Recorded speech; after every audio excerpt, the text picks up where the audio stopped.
Saudara-saudara, kita berjumpa kembali. Pada kesempatan ini kita akan mendalami sebuah topik yang sangat menarik terkait dengan hak asasi manusia di dalam ajaran gereja kita, di dalam kitab suci dan di dalam tradisi gereja.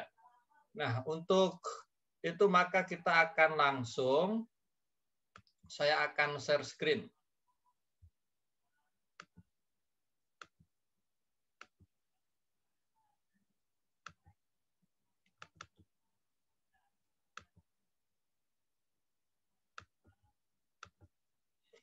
Hak asasi manusia di dalam terang kitab suci dan tradisi gereja.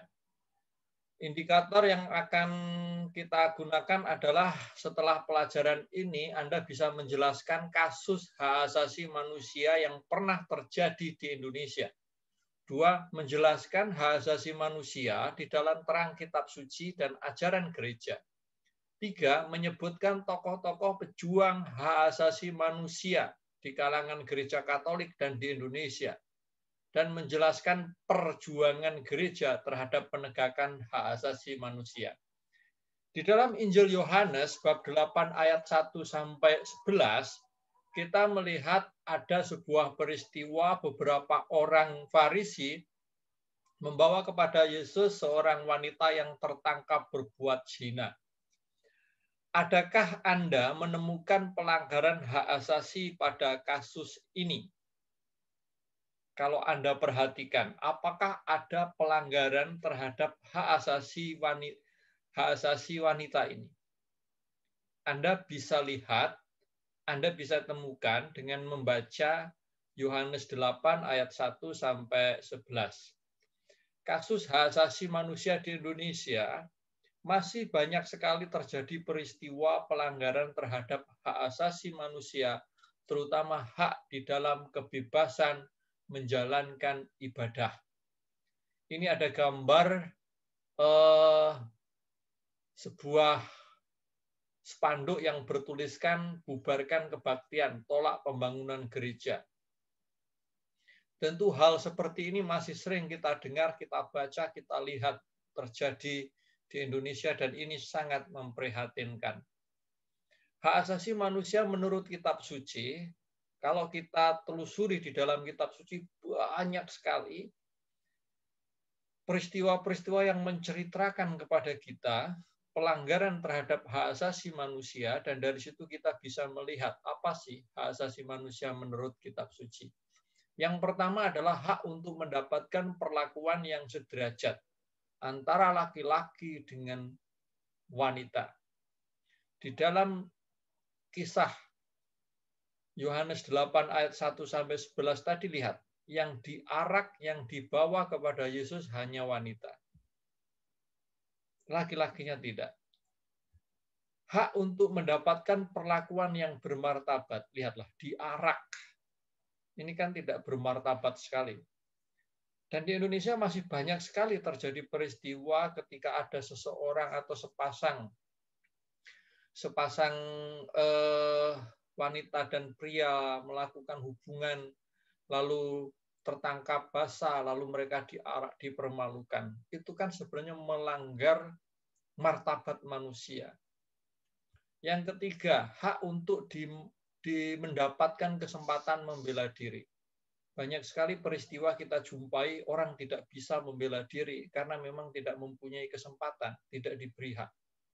Hak untuk hidup bebas dari kesengsaraan. Ini banyak sekali di kitab suci. Para nabi, Yesus memberikan apa? Memberikan penyembuhan, membangkitkan, memberikan penghiburan agar orang bebas dari kesengsaraan. Termasuk penebusan yang diberikan oleh Yesus kepada kita.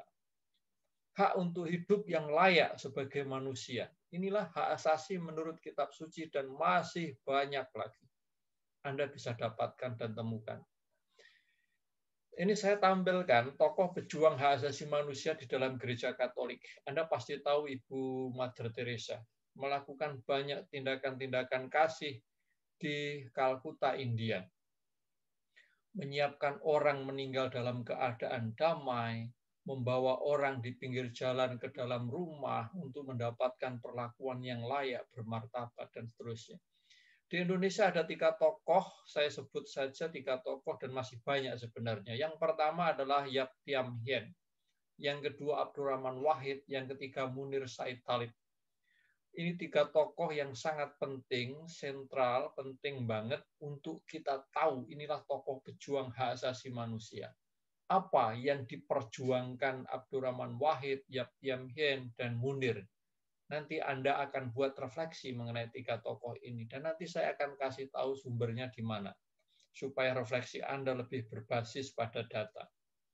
Nah, maka saudara silahkan kalian membuat sebuah refleksi. Tulislah kisah perjuangan ketiga tokoh di atas tadi. 3 tokoh ini, Abdurrahman Wahid, Yap Thiam Hien, Munir Said Talib.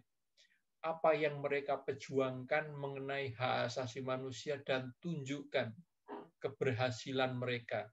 Tunjukkan bahwa situasi yang saat ini dialami baik itu hasil dari perjuangan mereka.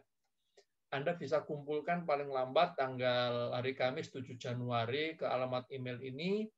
Lalu sumber yang bisa Anda pakai untuk mendalami 3 tokoh tadi, silahkan di-download di link yang sudah saya sampaikan ini. Inilah, saudara, refleksi kita pada pertemuan kali ini, yaitu hak asasi manusia menurut kitab suci dan tradisi gereja. Minggu depan akan kita dalami lebih lanjut dengan kita memberi kesempatan presentasi kepada 3 teman kita tadi. Itu saja, dan selamat membuat refleksi. Dalam nama Bapa dan Putra dan Roh Kudus. Amin.